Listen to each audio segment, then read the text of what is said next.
Hello again, everyone. Thank you so much for joining me this Saturday. I'm Frederica Whitfield. All right, we begin this hour with our breaking news. Vice President Kamala Harris has accepted an invitation from CNN to debate former President Trump on October 23rd. This would be their second meeting on a public debate stage and would take place in the final few weeks of the campaign. After initially rejecting a second debate with Harris following his September 10th showdown with her in Philadelphia last week, Trump suggested he might be open to another debate, saying, I'm quoting him, maybe if I got in the right mood, end quote. The CNN debate would mirror the June debate between Biden and Trump, with a similar format in which Trump, and this time Harris, would field moderators' questions for 90 minutes without a live studio audience, and it would take place at the network's studios in Atlanta. A lot of people say, oh, do it, it's great entertainment. I've already done two. The problem with another debate is that it's just too late. Voting has already started. She's done one debate, I've done two. It's too late to do another. I'd love to in many ways, but it's too late. The voting is cast. The voters are out there immediately. So let's turn now to our panel. CNN senior political commentator and former senior advisor to President George W. Bush, Scott Jennings, and CNN political commentator and former senior advisor for the Hillary Clinton 2016 campaign, Karen Finney. Good to see both of you on this Saturday night. Scott, let's start first with you. Let's talk about this potential debate. Do you think that the former president should reconsider this invitation, or do you think it's the right call for him to not do any additional debates? Well, first of all, I should say I do have great confidence that CNN would put on a good debate. So we'll start there. We did a great one in Atlanta. Number two, I have been skeptical about whether he should do another debate. I had thought maybe not. You know, he's done 7. Take the Biden one out from the summer, and the other 6.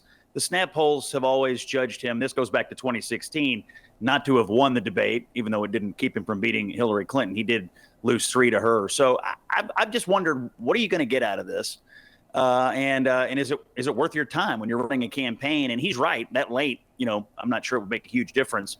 You know, when you're using your time, you're asking yourself, am I getting something positive? And I just don't know that there is anything to get. So I think he's probably making the right call here. And Karen, for her part, Vice President Harris seems very keen to have another debate. Her and her team very happy with how the last one went. What do you think? Look, I think any opportunity to have such a direct contrast between the former president and our vice president is a win for the vice president. She did very well during the debate. In large measure, I mean, her own performance, but we also saw, you know, Donald Trump has really lost a step from where he was in 2016, or even some of the debate performances we saw in 2020. We saw a lot of rambling. We saw, you know, he really had no discipline, no ability to stay on message and to stay focused. So I understand why they don't want to do a debate. I agree with Scott. Of course, the CNN debate would be excellent and a great opportunity. But I understand why he doesn't want to do it. And I do think it would be another great opportunity for the vice president. I think anytime she's in that environment, she's, you know, showing what a strong leader she is. What's your viewpoint here? Is it unnecessary, you know, or would it be instructive for the former president to debate again? Well, I think the former president would be crazy to debate again. I mean, he's not a particularly good debater. You know, he did terribly in the last debate. The only he benefited from Joe Biden's implosion in the first debate, but he's not a good debater, and he's so easily triggered and trolled by Kamala Harris. And he doesn't really discuss policy well. And he has a problem with facts and truth. So I'm sure his campaign doesn't want him to do another debate, because I suspect they know it will go very badly. And it's as simple as that. I just can't imagine any reason why he should go up there.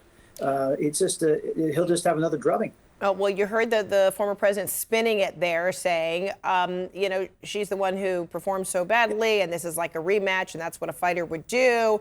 But he needs to grow support. So we know his supporters are with him. Would it not be an opportunity to get more support? Well, sure. I guess he could. It's an opportunity. But the question is, what will he do? Will he continue to, you know, be triggered? Will he be distracted? Will he talk about people in Ohio eating cats and dogs?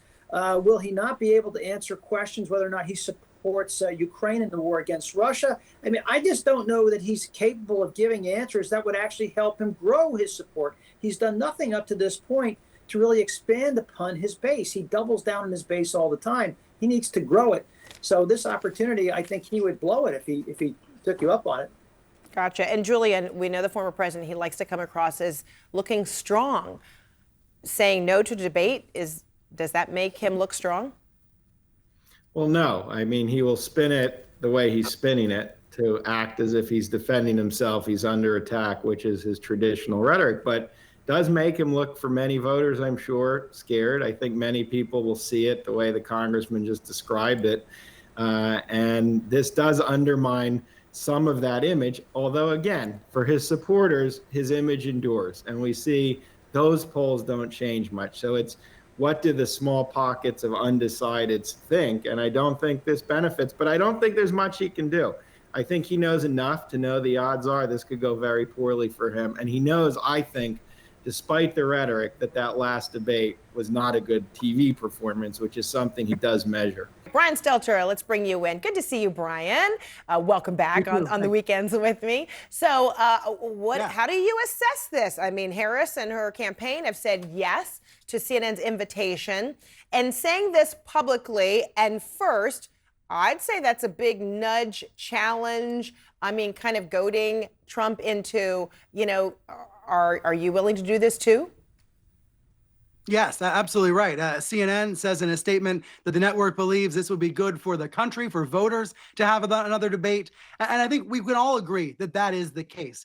Think about the two debates we've seen so far this year. Both were hugely successful in terms of informing the American people. We learned a lot about Biden and Trump in June, and we learned a lot about Trump and Harris just a few weeks ago. So here now we look forward to the next few weeks. The only debate currently scheduled is the vice presidential debate. That's between Walz and J.D. Vance, Tim Walz and J.D. Vance, October 1st.